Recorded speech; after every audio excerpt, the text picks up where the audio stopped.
Assalamu alaikum, hi everyone. Welcome to our webinar, Carbonate Reservoir Characterization.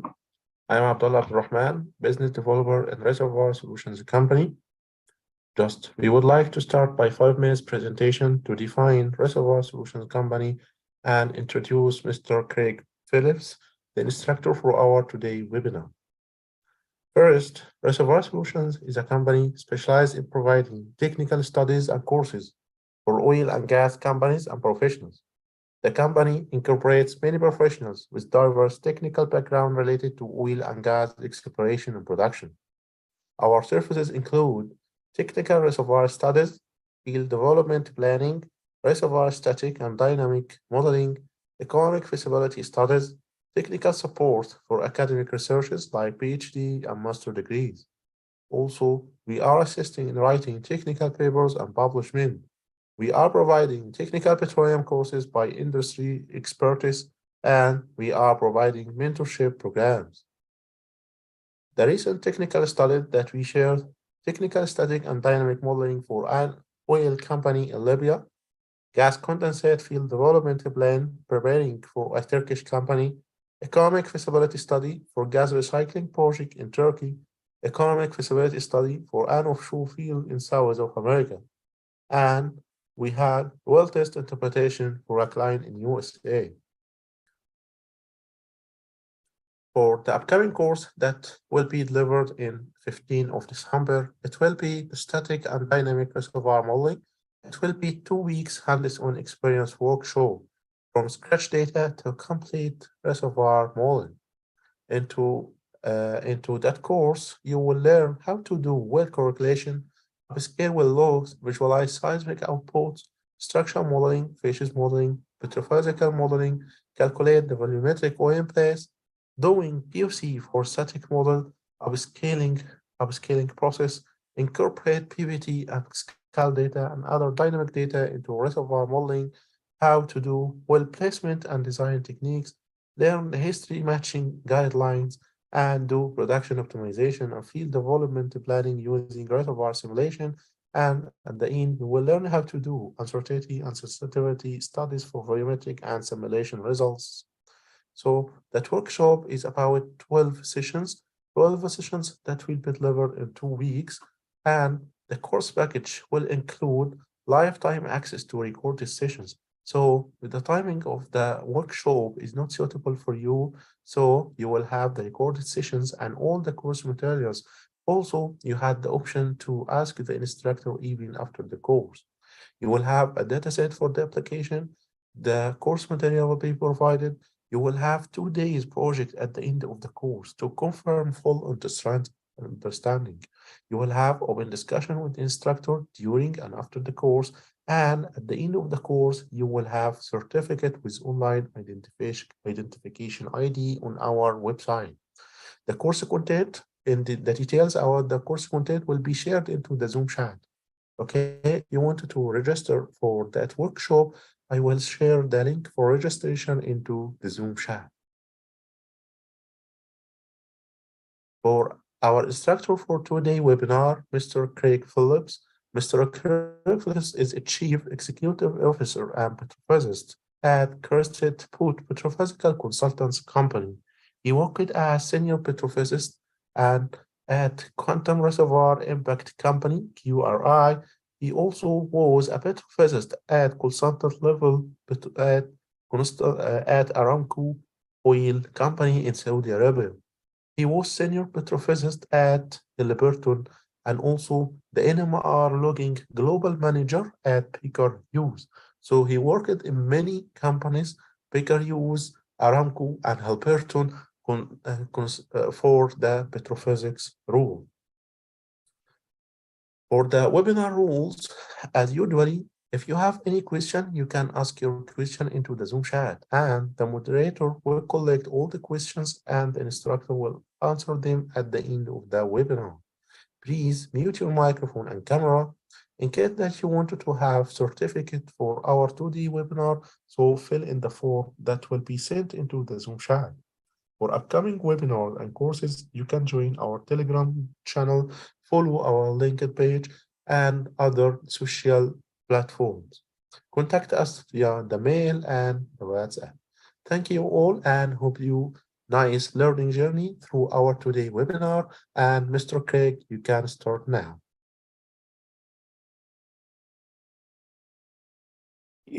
Unmute my mic here and let's share my screen. Yes. Okay. And let's go.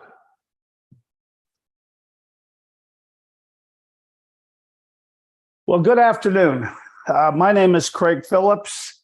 I'm a petrophysicist, and today we're going to talk about carbonate reservoir characterization. And primarily it's the ARB. But again, it depends on your calibration data. And we could apply this to any reservoir, this same technology, if you have the right calibration. Now, the only thing we're going to do a little bit different today is we're going to be using Python. And the reason is I want to give you the tools. I'm not sure how many people here are Python users, but it really adds value to our job. We can do a lot more now that we have the capabilities of Python. I'm a geolog user, but we use Python loglands. There's TechLog, and they have Python loglands.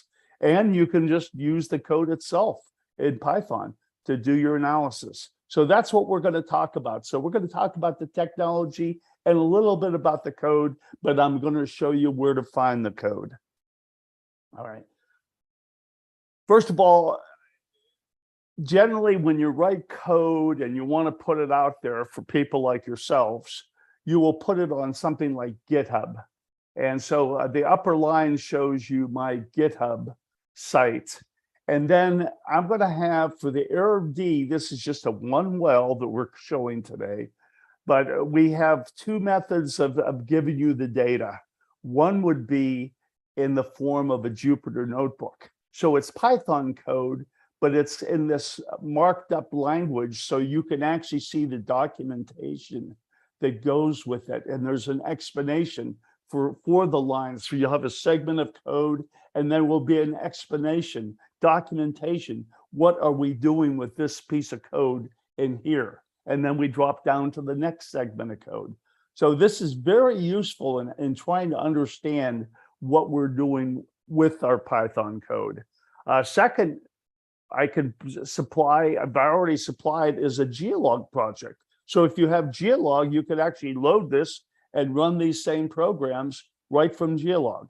So you're going to have two data sets, one way or the other. And this is for the ARB well, one ARB well in LS format. However, we also have a very interesting data set by Jorge Costa and his contributors. And this is a 17 well field. It's a benchmarking study. And we're using that as an example field study. And so what we'll do is, it's the nice thing is be able to work on each and every well. And then from that, you can actually pull all the models together and build a three-dimensional model of your reservoir after you've analyzed all 17 wells. So anyway, this is another data set, Jupyter Notebook and the Geolog project. And that's showing, there's a structure map with the field locations of these wells. So it's a very interesting field and something you should work on. And it's not, I believe this is supposed to have come from the UAE. Jorge Costa has a complete write-up on his technology that will be shown later. All right, so a brief outline. We're going to have an introduction. We're going to talk about capillary pressure parameters, in particular Tamir. We're going to talk about how do we predict our petrophysical properties for a reservoir. We're going to show you a proposed carbonate reservoir characterization workflow, and then our conclusions. Brief introduction. The ARB reservoir in the Middle East is one of the most prolific reservoirs in the world. And in fact, Ghawar Field, which is ARB, was discovered in 1948. And even when I was back at Aramco, and R1, which was one of the first wells, was still producing. It's a humongous field. It takes 5 miles just to drive from one end to the other. And because of the oil and the volume of oil, billions of barrels, there was a lot of technology development and, let's say, applied research. What can we do to develop better understanding of our volumetrics? How can we better understand the recovery potential of this reservoir? We were noticing that we had recoveries much higher than 30, 40%. And the question is why? Well, we needed to understand the rock. So one of the most notable breakthroughs in this development, in this technology development for Guar and for the other Arab D reservoirs was Dr. Ed Clerk. He developed a data set called the Arab D Rosetta Stone Core Database. And this was a combination of porosity, permeability, and high pressure mercury injection. And from this, Ed was able to establish one of the best calibration data sets that I've ever seen. And one of the reasons for this, though, is that the calibration set itself is only 500 samples. However, it was based on 10,000 pre-qualified samples and then randomly selected the final 500. So you end up with you don't have a bias in your sampling. You end up with a very smooth distribution of porosity and permeability data and a full representative of all rock types in that reservoir. This became the mainstay in us moving forward in our carbonate reservoir characterization. And this was actually published, it's shown in the bottom, was published in a GeoArabia with all the data. So if you get a chance, please look up that source and you can find the Tamir capillary pressure parameter data for this Rosetta Stone. Now, for the calibration samples, to really show this, we're just showing a porosity on the X, permeability on the Y-axis, and we're showing all the different poro-perm combinations for our calibration data. And then the petrophysical rock types are shown as the color axis. So everything in this region, in the blues, this is going to be your macroporous rock. This is what really delivers the good. It has high permeability, good storage capacity, and this is your reservoir. This is a good portion of your reservoir that produces all the goods. However, you also have a mesoporous portion of the rock, and that still produces, and then you have micro. Micro does not produce, this is non-reservoir, but we have a bimodal that's a combination of both non-reservoir and meso, and that would be in this region here, shaded orange. Now, the macros are almost always bimodal distribution. So this would be macro porosity with mesoporous grains. This would be over on this side, this would be macro porosity with microporous grains. And actually, these dark blue samples actually are trimodal. They have macro porosity, mesoporous grains, and microporous grains. But anyway, this porosity permeability crossplot becomes our roadmap to this reservoir. If you show me where we are, I can just about tell you what the cap pressure curves look like or what the rock looks like even. Now, we're going to use these data as our calibration, the Rosetta Stone. And this is the workflow we're going to follow. We're going to start with conventional logs. We're going to do some form of log analysis, like a multi-min and geolog. I might use a multi-min and TechLog, maybe a quantum-min.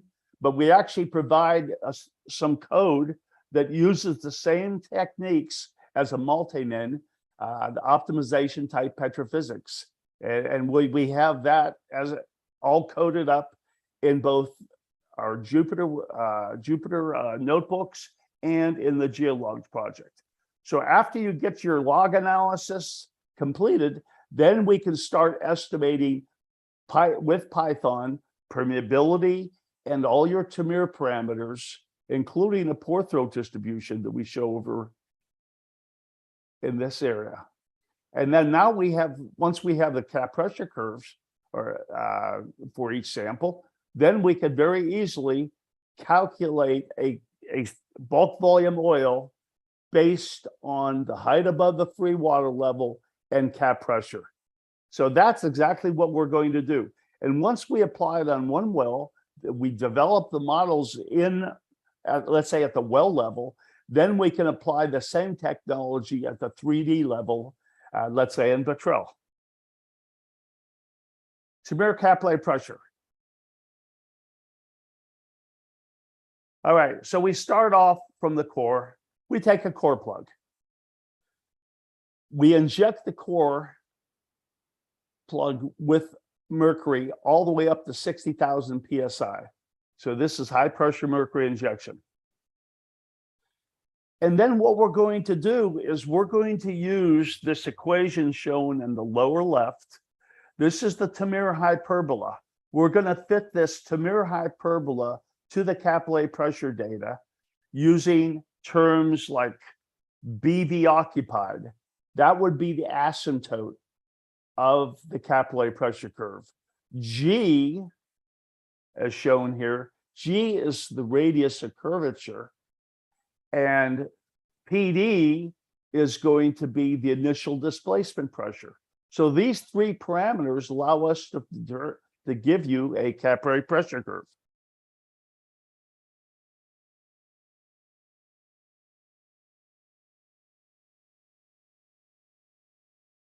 So we're showing on the left side all the calibration cap pressure curves, and then we're taking three distinct curves. The blue one, the darker blue, this is going to be macroporous rock, and there's a thin section to give you an example of what this rock looks like. So you can see you have a lot of interparticle porosity, and then but you also have intraparticle porosity, as shown in some of this. That's because a lot of these grains are mesoporous grains, and you could even get the epoxy into some of these grains, but definitely we have oil in these grains. The second curve we show is going to be from your type 1 mesoporous rock, and that it's generally monomodal, and but it contains oil. And then thirdly is going to be your microporosity, and this is going to be non-reservoir rock. Now, as it turns out, in Galar, about 80% of the rock is going to be this macroporous rock with mesoporous grains. So we're showing two pore systems. This is the macroporous, this is the mesoporous, and they form this capillary pressure curve that has a little kink in it. So that's where we're going in the macroporous. Now we start to pick up the mesoporous. Anyway, the mesoporous in this rock are shown in this SEM by Mark Dackstad at ANU, from ANU, and they're like Nerf balls. They have a lot of porosity, and they do store hydrocarbons. Now, what's interesting about this is that these are water wet. These little peloidal grains are water wet. So when you come by with a flood front, you spontaneously imbibe the water from the flood front, and you basically expel the oil. So that's why we have such incredibly good recovery factors in the Arab D, because that 80% of it is a macroporous rock with mesoporous grains. Now, we would have never known that if we would not have had the calibration data to let us understand a full pore system characterization, not just like a single J function or something. So it was very important that we understand the rock. And that's true for all reservoirs. We need to understand our reservoir. And so this would be the pore throat distribution, and we're showing the macro, and we're showing the meso portion. That would be the mode of the meso, and that would be the mode of the macro. And the mode actually can be calculated from the Tamir parameters using this equation. And it's very, very accurate. And this is, I've seen that like the Winland R35s or FCIs or what have you. But this mode that we calculate is pristine. It gives you the exact mode of your pore throat distribution, as shown in this diagram. Predict petrophysical properties. Well, as we stated, we have a number of well-dispersed samples in poroperm space, and we used basically porosity and permeability to estimate all of our petrophysical properties, whether it be the capillary pressure curves from the Tamir parameters that we estimate. It's all there, the petrophysical rock types. This is the basis of all of our estimations and predictions. Now, just to give you a better example, there's porosity, there's permeability, porosity, permeability. You can see you have your petrophysical rock types. But if this 3D diagram, if you look from the, let's say the east side looking west at this, you can see that this plane, this is a plane for PD. So if you're in the low porosity permeability, you have a very high PD.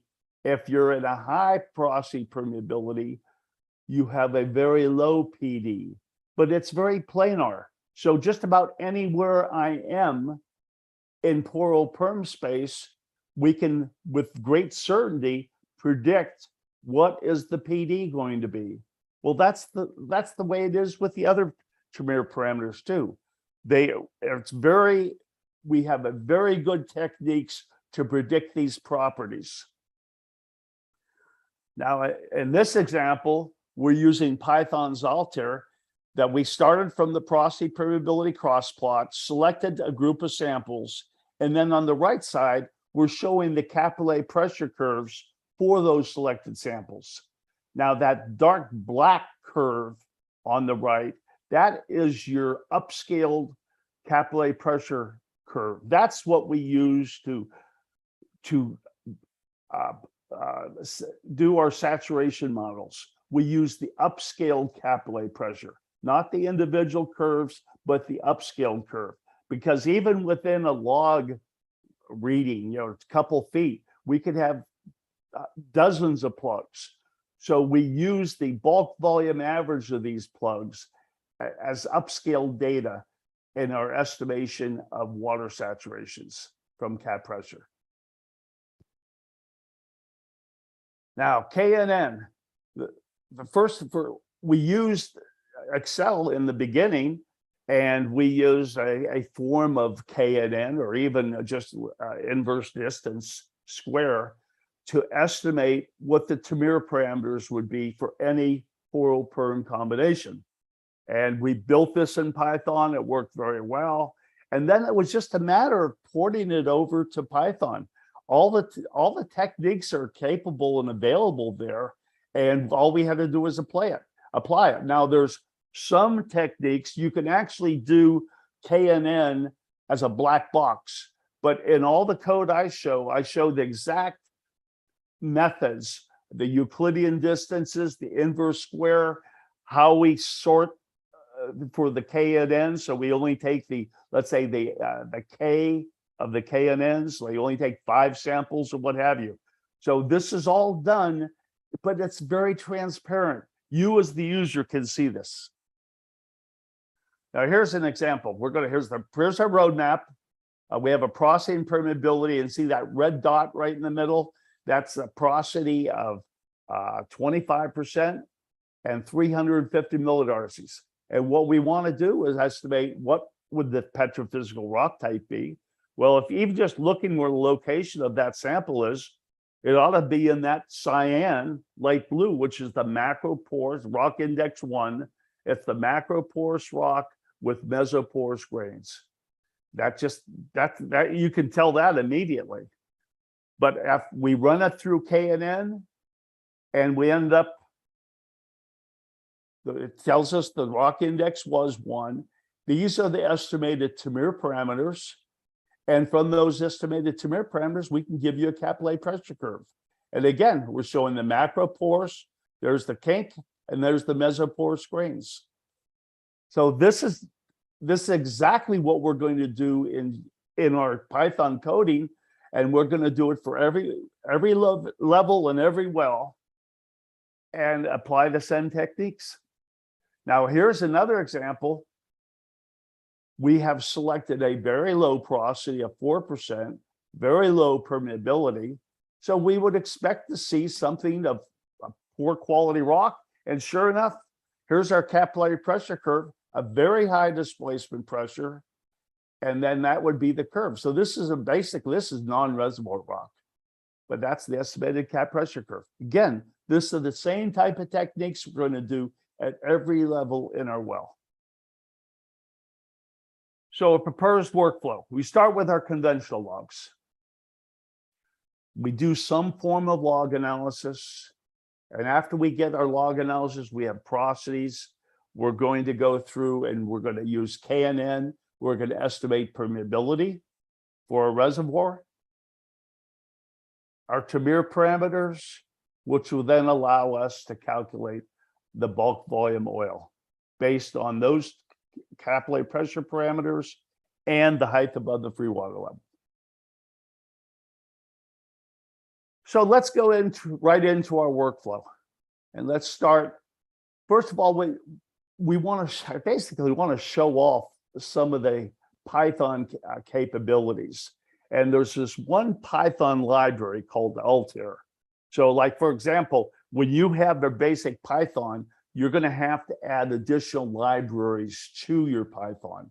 You're going to have a standard set of libraries, but you might want to add NumPy. You might want to add matplotlib, and then also Altair.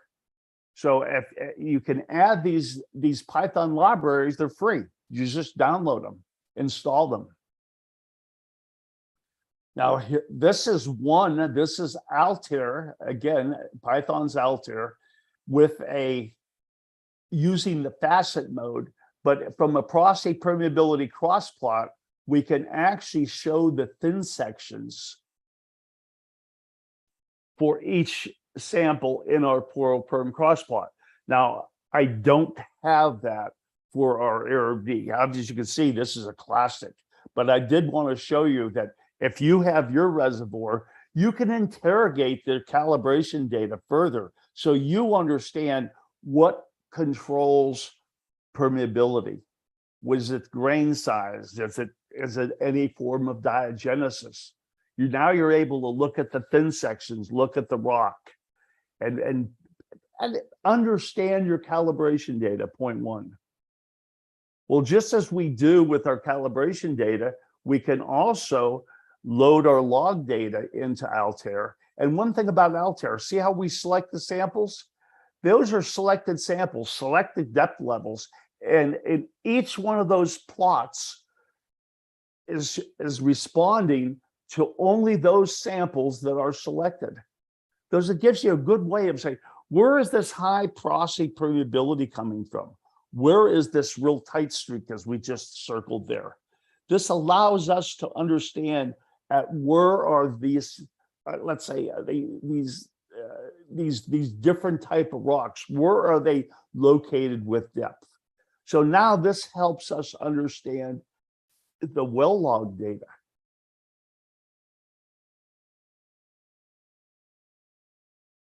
Now, as I said before, we have to do our log analysis. We want to use, let's say, Multimin or TechLog's Quantimin. But in this instance, I wanted to give you a method to actually do it in Python. So we're going to use SciPy And that's another library package that you can download and install on your Python system. And it's the optimization. That's what we're going to do. We're going to use KNN to, first of all, estimate a chart book porosity based on the charts themselves. Okay, then we take the error, just as you do in most optimizations, the error between your theoretical, let's say, density versus your actual density, and we calculate the error to give us an understanding how well are we doing in our estimations of porosity permeability and our theoretical logs. Do they all seem to match? Again, we're using SciPy and not a multi-min or a quanti-min.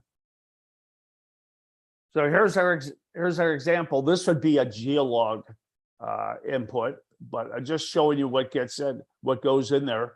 You have an option. What lithology do you want? Illite, if you want it. Verbose, we can discuss. It tells you more about your optimization process.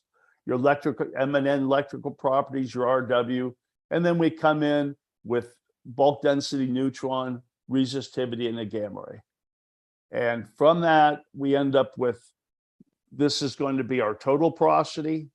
This is our bulk volume water. This is the neutron log, and there is actually a theoretical neutron log on top of that. The same thing with bulk density. This is the calculated lithologies, and this is the error in our process. So it's the same form of optimization, but it allows you to see actually how we do this, how we apply this. Now, Python also has a library called Panel, and you can build interactive widgets. Here, working on kind of from the picket plot, we want to be able to kind of set the RW and the M for our picket plot. And so we're going to do that right here. Now we can vary the RGA, but I usually leave that as 1. The cementation exponent can be varied, saturation exponent, and then your RW. So we can vary all these until we get a good lineup and on our picket plot, as we're doing here now. And that becomes our final log analysis with our RW, M, and N. Now, estimate the petrophysical properties for each well. Again, we're going to use KNN. The green curve over on the right is going to be our estimated permeability.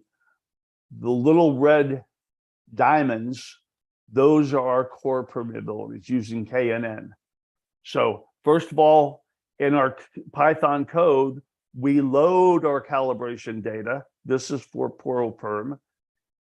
And that data is, the lab reference data is going to be our phi-t, bulk density, gamma ray, and we're going to estimate permeability from those inputs. Actually, I set this up in Geolog originally, and I used Fasciamage, and but then again applied the same techniques and transparent techniques.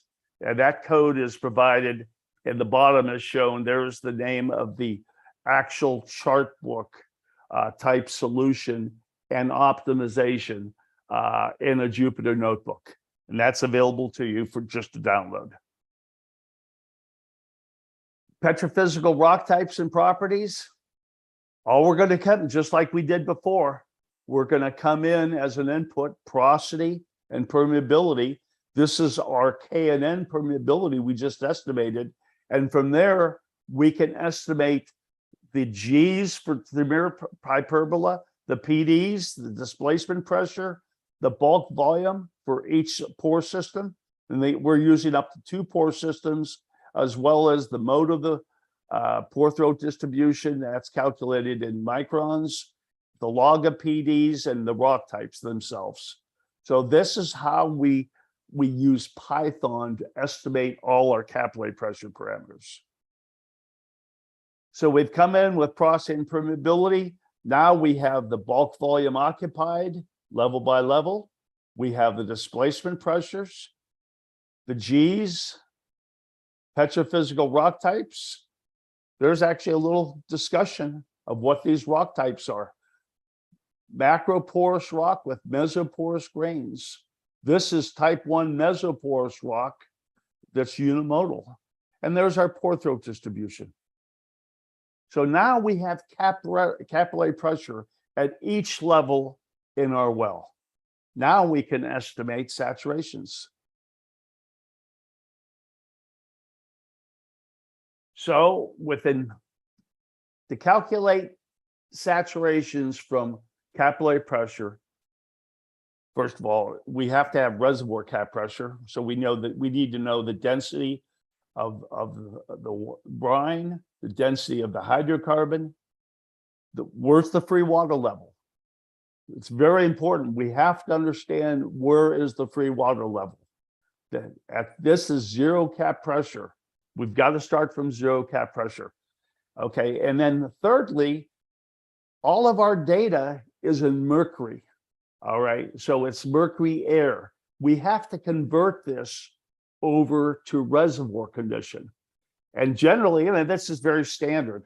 So the capillary pressure divided by the IFT cosine theta for mercury, which is 367, should equal the reservoir capillary pressure divided by this IFT cosine theta. Now, if you look on the literature, a lot of times you're going to see IFT cosine thetas that are 25, 26, and that would be maybe okay for a clastic, but for carbonates, it's usually much lower. And Gawar, we used values 12 to 14 to 15. So in carbonates, your IFT cosine theta is generally much less.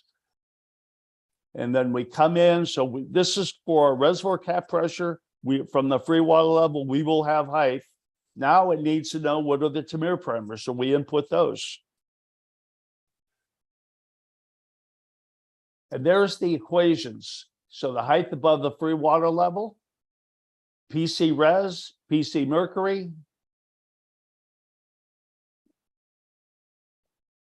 And from there, we can calculate, as shown on the right-hand side, the bulk volume of oil versus what we have in the logs.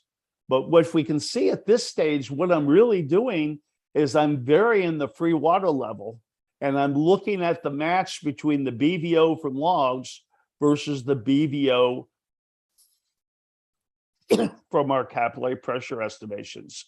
And as we lower that free water level, you can see the match gets better and better and better until finally, that's the final free water level estimate. That's what we're going to do on every well, not just one well. We're going to do it on every well. Does this make sense? So this is how we estimate that free water level in what we call a free water level search. Now, in the Python code or in Geolog, you'll actually see it go through the iterations, and it tries a free water level of, let's say, 1,000 feet. And it keeps working its way down, and it's going to give you the most probable free water level estimate. And it's showing you the error. So the error is where we have the minimum error between the BVO from logs versus the BVO from our cap pressure. That's the level we will call the free water level for this particular well. Now, if we take it across the field, now we're using this. This happens to be the cost data. We have a free water level, 8204, 8204, 8209. It's just a little bit higher on the west than it is on the east.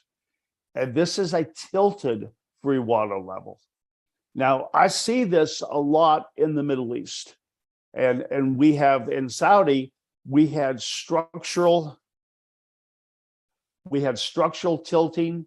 We would literally have a structure and then with tectonic forces, it would get kind of tilted, and then the oil would re-equilibrate, leaving residual oil below the actual free water level. This was very common.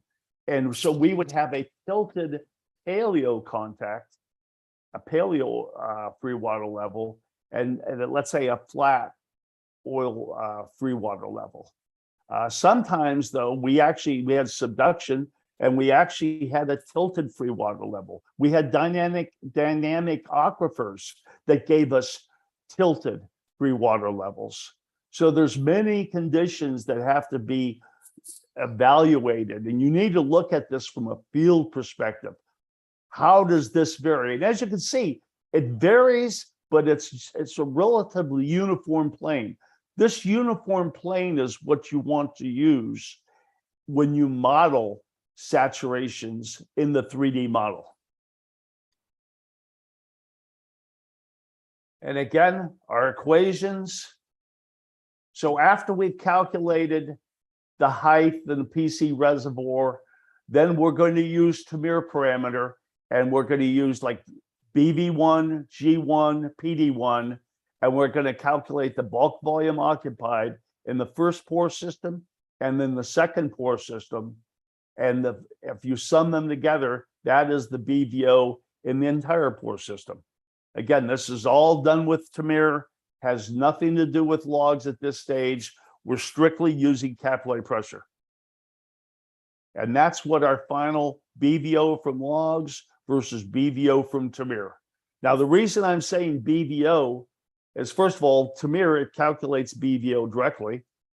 It's bulk volume occupied, if this happens to be oil. But the second thing is SW, even in very poor quality rock, has a range from 0 to 100%. And very good quality rock, it has the same range, 0 to 100%. So I've seen people trying to match saturations and find out they're in the worst rock. Even the calculation uncertainty in that rock is not really, it's not what I want to judge. I want to base it on a porosity weighted BVO. So I always use BVO in my calculations. Now there's an example. Now that after you build your models for each well, and they should all be the same, except for maybe your free water level might be a little vary. And then you take the same data into your well, into your 3D model, and you will apply the same code with a free water level surface. And now what we're showing is the dark blue line for each one of these little inserts. That is the volume of oil from our log analysis. The red is the volume of oil from our capillary pressure. And in this instance, you can see you have an excellent match. The same thing in the second one, the second well. We have an excellent match. But now in this third well, and that was over on the side, you can see the match is not as good. Well, that's because of water encroachment. We're modeling the original oil in place. We're not modeling we're not modeling the oil at the time they logged the well. We are modeling the original oil in place. So now we can recognize we have areas of encroachment, which is helps us better understand the log response too. But you would not want to use that area of log response for your free water level estimate, that's for sure. That free water level has now been disturbed. You want the original free water level. So conclusions. You, the users, can now apply your own Python techniques. And by the way, this was an error D. You could, with calibration, you can apply the same techniques to any of your own reservoirs. But this is for full pore system characterization. It's not just a single or your maximum pore size. We found early on we could not match saturations by using just, let's say, the macro porous rock. We had to use the full pore system characterization. We're providing you all the Python tools to do this characterization work. We're showing the techniques. Please feel free to use it. If you have questions, you can always give me a call or send me an email. And that my data is on my GitHub. You'll know how to contact me. And these routines are in the form of either Jupyter notebooks or even in geolog projects. And they're all available on GitHub. The data and the techniques are there. Now, this one well that we just showed is really from a proven workflow that actually took years to develop at Aramco. Like I said, when we first got the calibration data, the Rosetta Stone data, then we had to, how do we actually apply this and how do we apply it properly? We found out that you could not just use one pore system, the maximum pore, let's say your largest pore system. You had to use the full pore system to characterize this. But this whole workflow has evolved over the years. And this is what I was using by the end. When I left Saudi Aramco in 2010, this was the technique that we were applying at that point in time. And we applied it probably to almost every major Arab D reservoir in the kingdom. It worked extremely well. Now, in GitHub, you can, for this single well Arab D, either in a Jupyter notebook, as shown in the red box, or in a geolog project, you can find these projects at this GitHub site I show above. So let's say you went into the new Carbonate, the Jupyter notebook, it'll show you here's the workbooks themselves, and here's some images, there's data. You just go to this green box that says code. When you hit the code, basically you just come down to this lower point and you download the data. So you have data, you have all the code, everything is available right from GitHub. And we also have this open source Carbonate reservoir benchmarking study from Gomez, Costa Gomez, Geiger, and Arnold. And this is actually where you can find the full model itself. They have a Petrel model. They have all the log data. Everything is right there.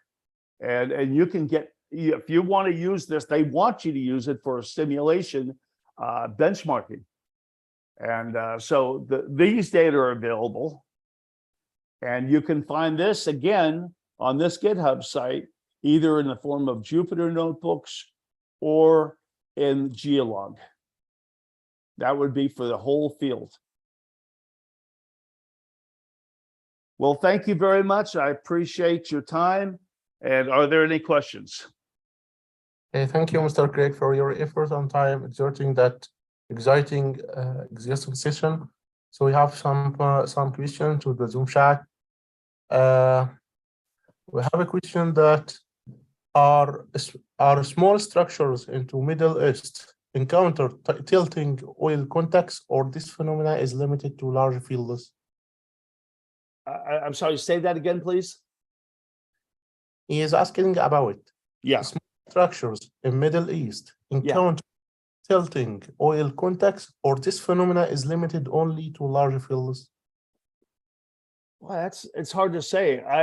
I ran into it on a lot of reservoirs in Saudi, but then I worked a number of fields in Kuwait, and I saw very little of it. So as you got towards, let's say, the kind of the southeast of the Arabian Peninsula, I saw a lot more of it. And I'm not sure how much they have in Oman or how much is actually in your area. But you have to look at the data. That's the reason. You have to be aware you could have dynamic aquifers. You could have tilted structures. That's why you want to do a free water level search at every appropriate well. Now, if you have a well that was too deep and you're looking up to the free water level, well, that's not going to work. So that you couldn't use those wells. If you have a well, if let's say you have like Guar, what I'm showing in that insert, It has 1,100 feet of hydrocarbon column. So a well on the crest, you can't look that far down. So you can't use all the wells usually to give you a proper free water level surface. You have to use key wells. But you need to look at it and not just assume you have a flat free water level. Okay. The second question, are we able to use this workflow with fractured basement reservoirs? With what kind of reservoir? Fractured basement. Structural basement? Fractured. I guess I don't understand. With fractured basement. Voxel? I'm sorry, I don't understand. Okay, he is asking, is this workflow that we are using for carbonate reservoir characterization, can we apply this workflow also for fractured basement reservoirs? Oh, fractured basement reservoirs. Yeah. Good question. Now that's I actually somewhat of it applied it something in the big fractured reservoirs in Mexico. We did use Tamir, and you assume that your big pore system is going to be the fracture. I mean, oil's going to get into that fracture immediately. So that's pore system one. And then you have the matrix of the rock, which would be your second pore system. Anyway, we were able to partition the reservoir into fracture porosity and matrix porosity, and then apply Tamir from that. And that was for all the major, like not Guar, but Canarell, Acal, all the huge fields in Mexico. We applied this technique, but it's very different than what I'm showing here. Okay, thank you. We have a question. Are we using normalized logs or just the conventional logs? I don't have it. I didn't show this, but generally I will go in and do some form of normalization. And in fact, I gave a talk not long ago, and it's like, in fact, when I even showed the data, there was a little tight nodule of data. That should be right on the limestone line at about 2-3%. So we will go through and normalize. And like the other thing is like gamma rays. Okay, if we have a gamma ray that, where'd this come from? And you find out that they didn't report KCl in the mud or something. So you really have to look at your logs. And that was part of this whole process, is the interrogation of not only your calibration data, but your log data. And if need be, you need to normalize it. Okay. By the way, there's Andy McDonald has a series on LinkedIn, and he had one section on normalization, which I found very interesting. A little different than what I do, but it's well worth looking at. He has some very nice, if you're looking at Python, especially from a petrophysical perspective, you might want to look at what Andy McDonald has done. And you can see him on LinkedIn all the time. Yes. Okay. So we have the last question from Mr. Qasim. Mr. Qasim is saying that the permeability in carbonate reservoirs mainly depend on the genesis. So I think the rock typing first has to come from petrographic analysis before using algorithms. What do you see? No, I definitely that was one of the, I would say one thing that we didn't do with Rosetta Stone was actually get a petrographic thin section for each sample. I really wish we did. All the other data sets we acquired, we did have petrographic data. And that little classic example I used that a lot. And you want to look at the high porosity permeability. What does this rock look like? What's controlling that permeability? Why do we have such good perm? I'd like to look at the rock and understand the texture of the reservoir.